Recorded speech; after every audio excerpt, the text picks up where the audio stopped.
2 ఏళ్ల ప్రతి ప్రభుత్వ ఉద్యోగికి మొదటి తారీఖు నాడు జీతం ఇస్తున్నాం. 5 లక్షల రూపాయల ఆరోగ్యశ్రీని ఆనాడు అరాకొరగా ఇస్తే దాన్ని 10 లక్షల రూపాయలకు పెంచి ఈ రోజు అమలు చేస్తున్నది నిజం కాదా? ఆడబిడ్డలకు ఆర్టీసీలో ఉచిత ప్రయాణం అంటే ఈ రోజు వరకు ఏ ఒక్క ఆడబిడ్డ కూడా అనా పైసా బస్సులో చెల్లించాలి. ఈ 2 సంవత్సరాలల్లా రాష్ట్ర ప్రభుత్వం 9,000 కోట్ల రూపాయల ఆర్టీసీకి చెల్లించి ఈ రోజు లాభాల బాటలో ఆర్టీసీ కార్పొరేషన్ ని కాపాడినము. 10 ఏళ్లు రేషన్ కార్డు ఇవ్వలే. మేము వచ్చినాక లక్షలాది రేషన్ కార్డులు ఇచ్చి 3,17,00,000 మందికి ఈ రోజు సన్న బియ్యము 6 కిలోలు ప్రతి వాడికి ఈ రోజు ఆకలి తీరుస్తుంది మా ప్రభుత్వము. 500 రూపాయలకు సిలిండర్ ఇచ్చినము. 25,35,000 మంది రైతులకు 21,000 కోట్ల రూపాయలు 2 లక్షల ప్రకారం రైతు రుణమాఫీ చేసినము. రైతు భరోసా 9 రోజుల్లోనే 9,000 కోట్ల రూపాయలు ఖాతాలేసి రైతులకు ఒక భరోసాగా చివరి గింజ వరకు కొనడమే కాకుండా సన్న ఓట్లకు 500 రూపాయల బోనస్ ఇచ్చి ఈ రోజు ఈయెస్ట్ భారతదేశంలో వరి ఉత్పత్తి చేస్తున్న తెలంగాణ రాష్ట్రం. నియోజకవర్గానికి 3,500 ఇండ్ల ప్రకారం 4,50,000 ఇందిరమ్మ ఇండ్లు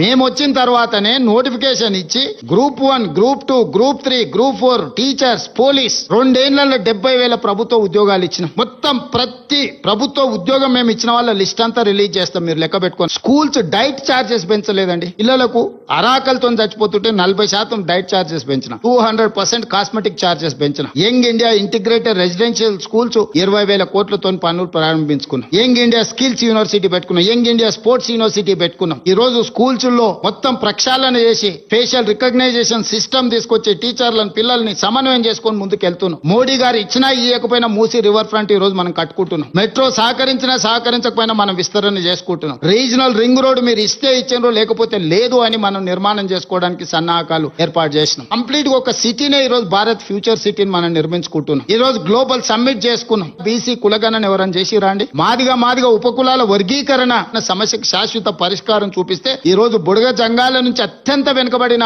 మాదిగా ఉపకులాలు ఈ రోజు డాక్టర్లుగా, ఇంజనీర్లుగా, గ్రూప్ 1 ఆఫీసర్లుగా సెలెక్ట్ అయినరు. సంక్షేమంలో మేము ఇచ్చిన ప్రతి మాట నిలబెట్టుకోవడానికి శాయశక్తుల ప్రయత్నం చేస్తున్నాము. తెలంగాణ రాష్ట్రాన్ని ప్రపంచంతోనే పోటీ పడే విధంగా ఈ రోజు అభివృద్ధి పదం వైపు నడిపిస్తున్నాము. 2 సంవత్సరాలనే ఇన్ని చేయగలిగినము.